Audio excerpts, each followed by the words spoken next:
Estoy en una reunión. Hay vino, hay risas, alguien cuenta algo sobre un vuelo que se retrasó, todos se ríen en el momento justo. Yo también me río, un poco tarde, como quien alcanza un tren que ya está arrancando. Y entonces alguien habla, no cuenta una anécdota, cuenta un dolor, un fragmento de vida que todavía sangra, la soledad de alguien que se fue para no volver, la tristeza de no reconocer ya a los suyos. Y mientras lo dice, algo en su voz tiembla un instante, algo que solo dura un segundo, pero que yo alcanzo a ver. Esa persona está herida por lo que está contando. Espero el silencio. Espero que alguien pregunte algo más, que alguien se quede ahí un momento más, pero nadie lo hace. La misma persona que acaba de nombrar su dolor es la primera en sonreír después, en cambiar el tono, en devolver la mesa a la ligereza de antes, como quien tapa una herida con la mano para que nadie la vea sangrar. Y el grupo, aliviado, la sigue. Alguien ya está contando otra historia sobre un aeropuerto y sé que, si yo no digo nada, alguno de los presentes se apresurará a contar algo más fuerte para recuperar el protagonismo de la mesa.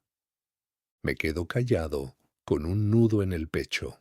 Me odio un poco por no haber tenido la fuerza para detener ese carrusel, para decir, espera, nadie te preguntó por el vuelo, te pregunté qué sentiste cuando dijiste aquello. Pero al mismo tiempo, reconozco la inutilidad de mi deseo. Nadie allí está dispuesto a habitar el presente.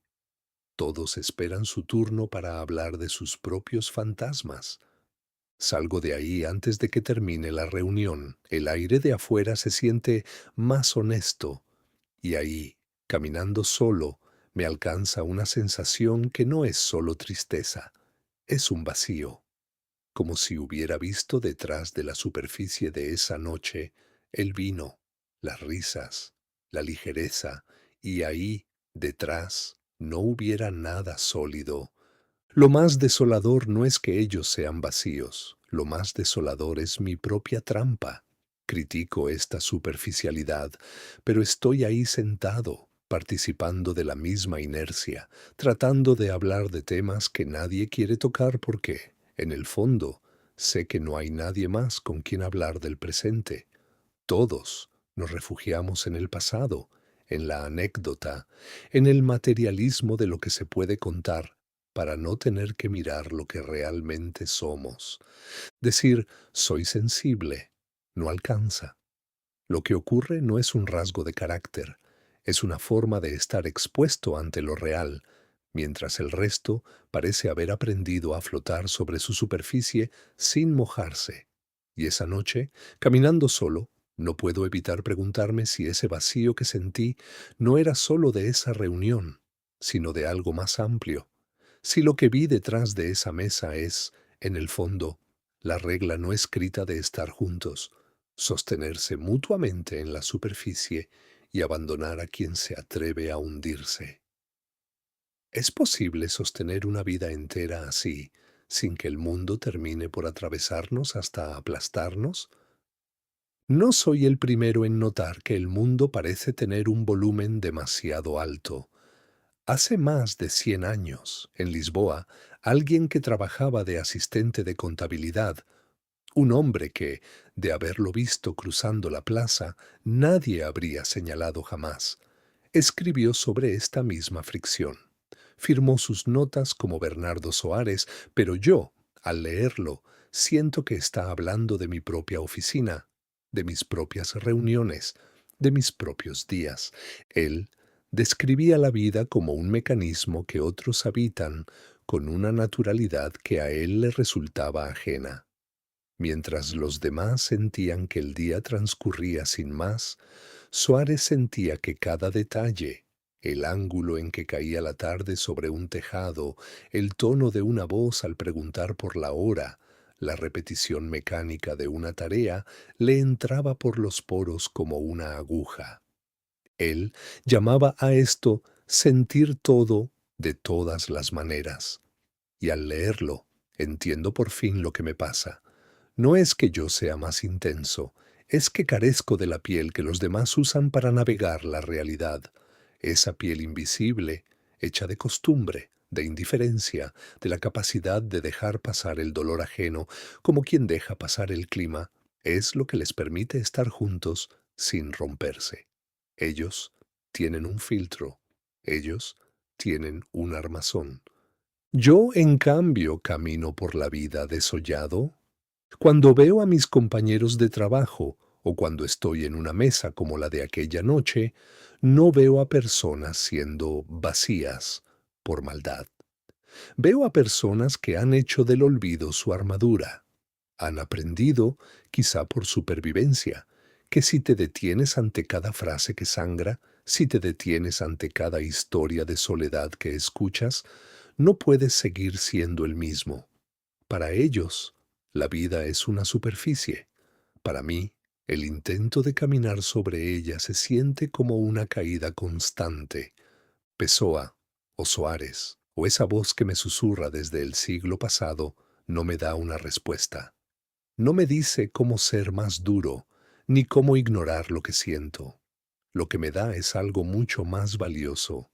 Me confirma que esta permeabilidad no es un error de fábrica. No estoy roto, solo estoy, por alguna razón que aún no comprendo, expuesto a la intemperie. Y eso me deja con una pregunta que se vuelve más pesada con los años. Si la piel es lo que nos permite estar con los demás sin quedar destruidos, ¿qué pasa cuando la piel no existe? ¿Es posible ser honesto con la realidad sin terminar como Suárez, consumido por el simple hecho de estar vivo? Si esta falta de piel fuera solo un problema de la mente, quizás sería más fácil de gestionar. Podría simplemente pensar distinto o intentar cambiar mis juicios sobre los demás. Pero el problema es que el agotamiento no ocurre en mis pensamientos, ocurre en el cuerpo. Después de noches como la de la reunión, no solo me siento triste, me siento físicamente vencido, como si hubiera estado sosteniendo algo muy pesado durante horas. Hay un psiquiatra polaco, Kazimierz Dąbrowski, que dedicó su vida a observar a personas que viven con esta misma intensidad. Él no lo llamaba un trastorno, sino un sistema nervioso que procesa la realidad a una profundidad distinta. Es un estado donde, en la mesa, mi atención no puede dividirse. Cuando alguien suelta esa frase sobre su soledad, esa palabra se convierte en el centro absoluto de mi realidad. Mientras los demás logran saltar de esa frase al tema del vuelo o al clima, yo no puedo. Mi sistema simplemente no tiene esa capacidad de borrado. Es como si yo estuviera mirando una película en alta resolución, viendo cada detalle de la herida, mientras los demás estuvieran viendo una versión borrosa, fácil de olvidar, fácil de pasar de largo. Ese es el cansancio real, el esfuerzo de estar presente en la verdad de una persona, mientras el resto de la mesa, de forma instintiva y colectiva, trabaja para enterrarla. No es que me falten habilidades sociales, sé perfectamente qué decir para que nadie se sienta incómodo. Lo que me agota es el costo de esa actuación. Mientras ellos descansan en la superficialidad, yo estoy haciendo el trabajo invisible de procesar todo lo que queda suspendido en el aire, sin que nadie más parezca darse cuenta.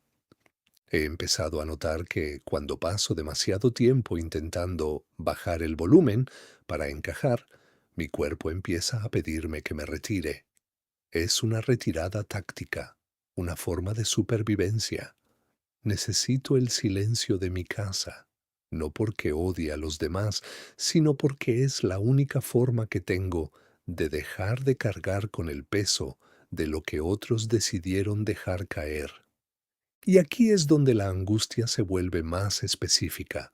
Si esta es mi manera de habitar el mundo, es posible que mi sistema nervioso esté diseñado para una profundidad que la vida social actual no puede o no quiere sostener.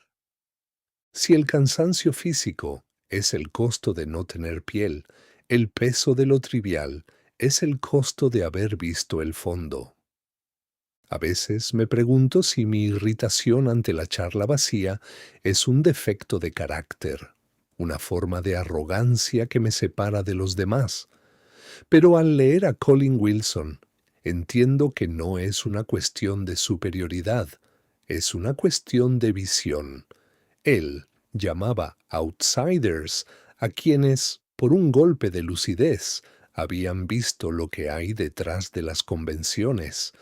Es como si, de repente, la vida social se convirtiera en una obra de teatro donde todos conocen el guión menos yo.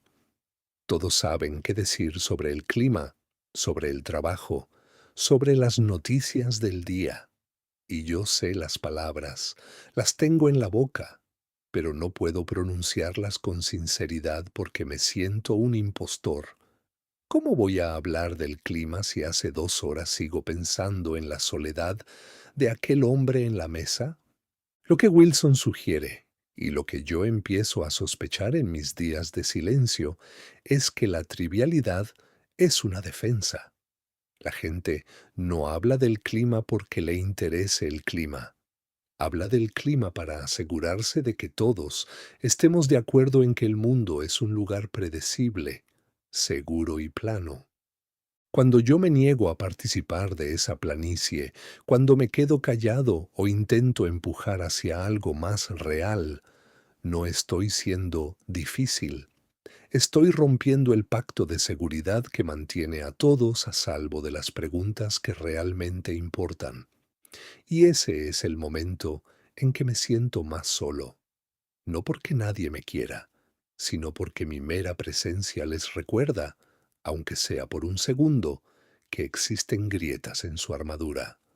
Esa fricción es el precio de no poder mirar hacia otro lado, mientras otros disfrutan de la superficie, y hay días en que, honestamente, me gustaría tener esa capacidad.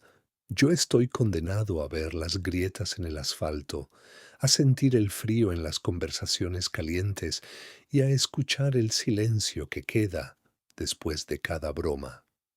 ¿Es esta lucidez un regalo o una maldición? Quizá no sea ni lo uno ni lo otro. Quizá sea, simplemente, la marca de quien, una vez que vio lo que hay detrás del escenario, ya no puede volver a ver la obra como si fuera real. Después de darle tantas vueltas y después de haber mirado este fenómeno a través de tantas lentes, llego a la conclusión de que no hay una cura. Y quizá la idea de curarse sea el error más grande de todos. Durante mucho tiempo busqué una armadura, intenté endurecerme, intenté aprender a flotar en la superficie, intenté obligarme a participar en el juego de las risas y la trivialidad para no sentirme tan solo.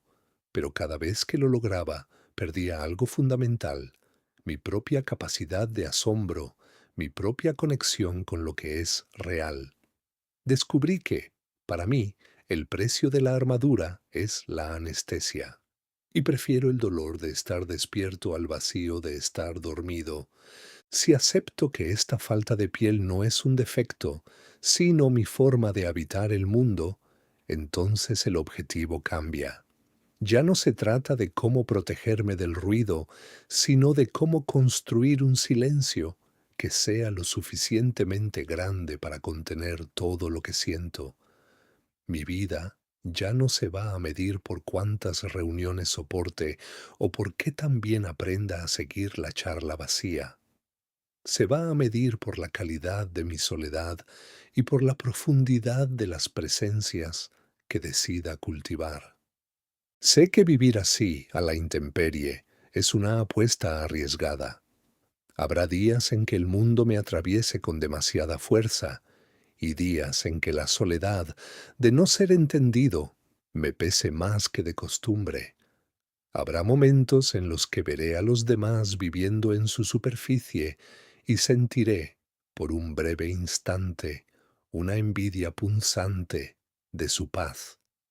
Pero cuando vuelvo a mi escritorio, a mis libros, al silencio de mi rutina, allí donde las cosas tienen el peso que realmente merecen, recuerdo por qué sigo aquí.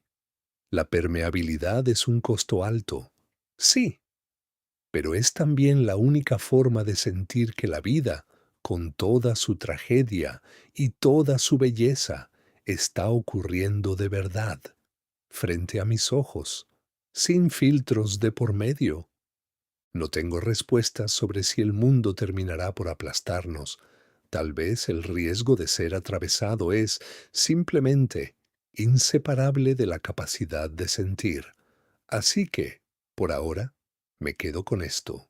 Seguiré caminando por el fondo, seguiré prestando atención a lo que los demás deciden ignorar y seguiré buscando, aunque sea de a uno, a los que también se atreven a mirar hacia abajo, donde el agua es más oscura, pero donde, por fin, se puede tocar el suelo.